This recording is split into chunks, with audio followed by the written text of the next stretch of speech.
I pulled into my driveway expecting the same peaceful sight I'd known for years. A stretch of green land, my little cabin in the distance, and nothing but the sound of birds and the whisper of the wind through the trees. But instead my jaw hit the steering wheel. Right where my land used to be, a monstrous 3-story mansion stood tall, its sleek windows reflecting the sunlight like some villainous fortress straight out of a dystopian movie. Construction workers were still hammering away, pouring cement, fitting windows, as if they hadn't just built an entire palace on my property. At first I thought I had taken a wrong turn. Maybe I was tired. Maybe my GPS had malfunctioned. But no, this was my land. The old oak tree near the fence, the dirt path leading to my house, even the little wooden mailbox I had carved years ago. All still there, dwarfed now by this massive architectural abomination. My heart pounded, my head spun. How? Who? I slammed my car door shut and stormed up to the site. A man in a yellow hard hat barely spared me a glance. Hey, what the hell is this? Who's building here? I shouted, waving my arms like a lunatic. The worker didn't even pause his drilling. Talk to the owner, he said, nodding toward the front porch. I turned and there she was, the villain of my soon-to-be nightmare. A middle-aged woman with perfectly curled blonde hair, oversized sunglasses, and an air of pure entitlement stood on the porch, inspecting my land like she had just conquered it. She held a clipboard, occasionally scribbling notes, while a man, her assistant, stood beside her, nodding obediently. She didn't seem the least bit concerned that I was marching toward her, rage boiling beneath my skin. You must be mistaken, she said when I demanded an explanation, her voice laced with the kind of fake politeness that made my blood pressure skyrocket. This land was for sale. I bought it. It's mine now. I laughed. Not because it was funny, but because it was so absurd I thought maybe I had finally lost my mind. Lady, I never sold my land. I own this property. Have for years. She clicked her tongue, shaking her head like I was a confused toddler. That's impossible. I have all the paperwork right here. Everything's been handled legally. I suggest you leave before I have security remove you. Security? On my own land? My fists clenched. I don't know what kind of scam you pulled, but this is my property. I never sold it, never signed anything. So unless you want a serious lawsuit, you better explain yourself. She sighed dramatically, pulling out a stack of papers from her clipboard. Oh, you poor thing. Maybe you weren't aware. The real estate company said the previous owner listed it, and I purchased it fair and square. I snatched the papers from her hand and scanned them. My name wasn't anywhere on them. The signatures? Completely fake. I chuckled, but there was no humor in it. This is fraud, I said, shaking my head.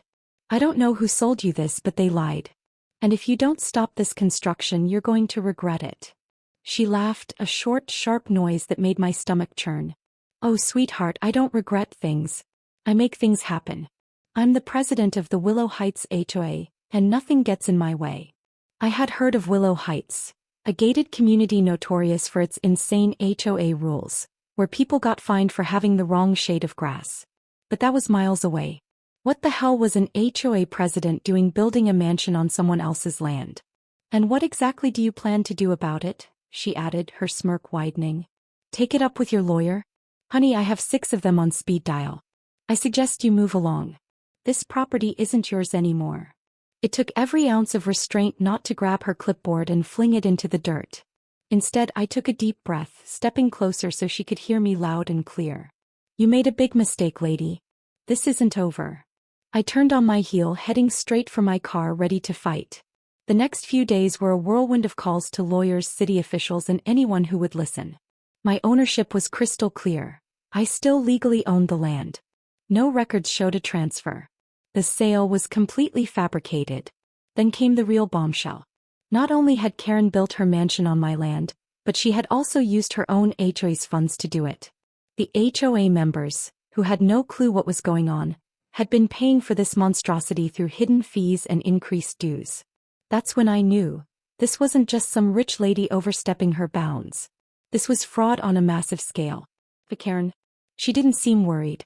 When I returned to the site with a cease and desist letter from my lawyer, she laughed in my face.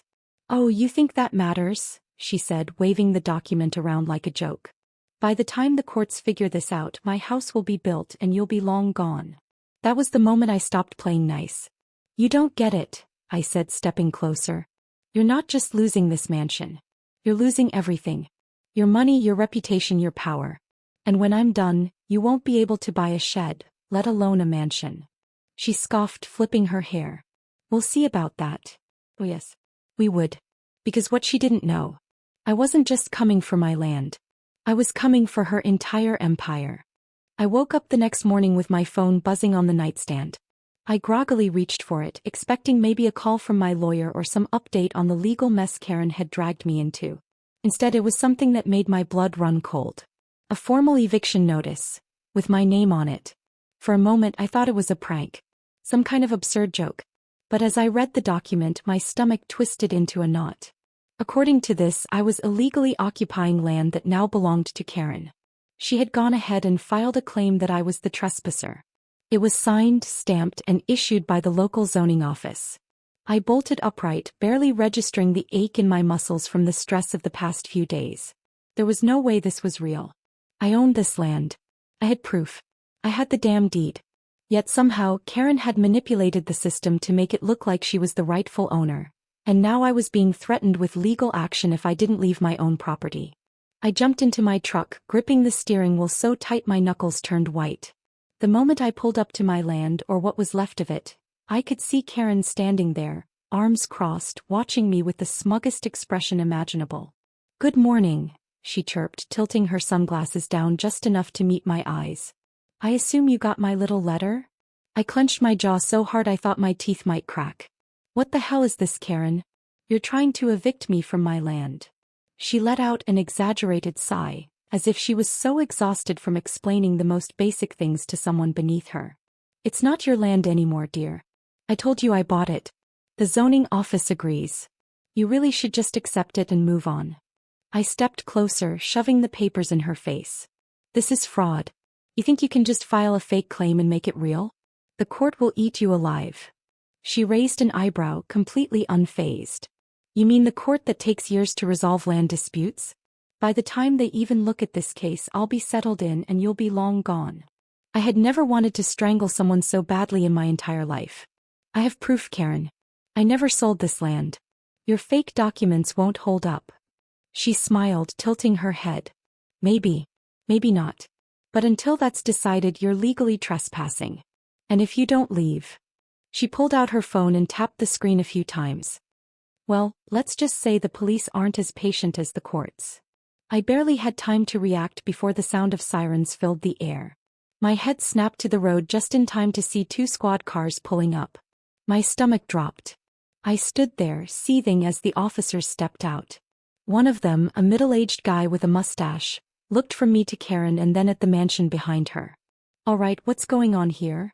Karen immediately turned on the waterworks, voice trembling as she clutched her fake documents. "Oh, officer, it's just awful. This man won't leave my property. I tried to be so nice, but he just keeps harassing me." I let out a dry laugh, shaking my head. "This is my land. She's the one trespassing." The officer took the documents from Karen, skimming through them before turning to me. "You got proof of ownership?" I pulled out my deed, my real documents, everything that proved the land was mine. The officer frowned as he compared them, clearly sensing something was off. He took a deep breath, looking back at Karen. "Ma'am, these records don't match." Karen gasped, clutching her chest like she had just been mortally wounded.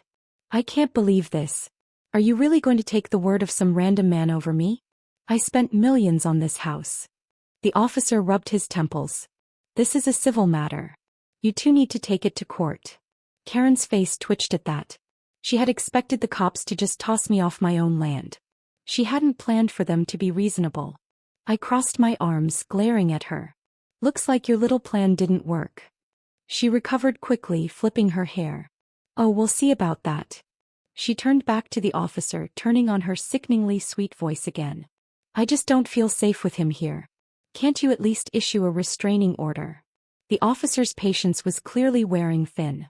"Ma'am, a restraining order requires evidence of actual harassment.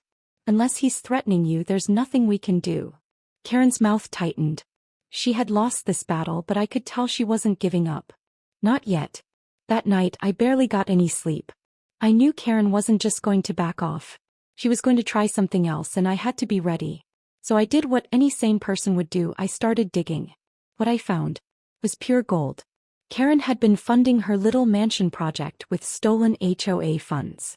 The money that was supposed to be for the community, maintenance, security, landscaping, had somehow vanished right into her pockets. And once I got my lawyer involved, we discovered more. Karen had been bribing certain officials to speed up her fake land purchase. A couple of fraudulent signatures here, a few manipulated documents there, and suddenly she had proof that she owned the land. But the best part? She had done all of this under the assumption that no one would fight back. That I would just roll over and disappear. I didn't waste any time. The next morning, I marched straight into the HOA meeting, where Karen was still pretending to be queen of her kingdom. The room fell silent as I walked in, legal documents in hand, and tossed them onto the table in front of everyone. "Hope you all like surprises," I said, smirking as Karen paled. One of the board members picked up the papers, frowning as he read. "What the hell is this?" "That," I said, leaning in, "is proof that your beloved HOA president has been robbing you blind." Gasps filled the room. Karen's eyes darted from face to face, panic setting in. That's ridiculous. He's just mad because I bought his land." "With fake documents," I interrupted. "And you paid for it with their money." The HOA members erupted. People were shouting, demanding answers, threatening lawsuits.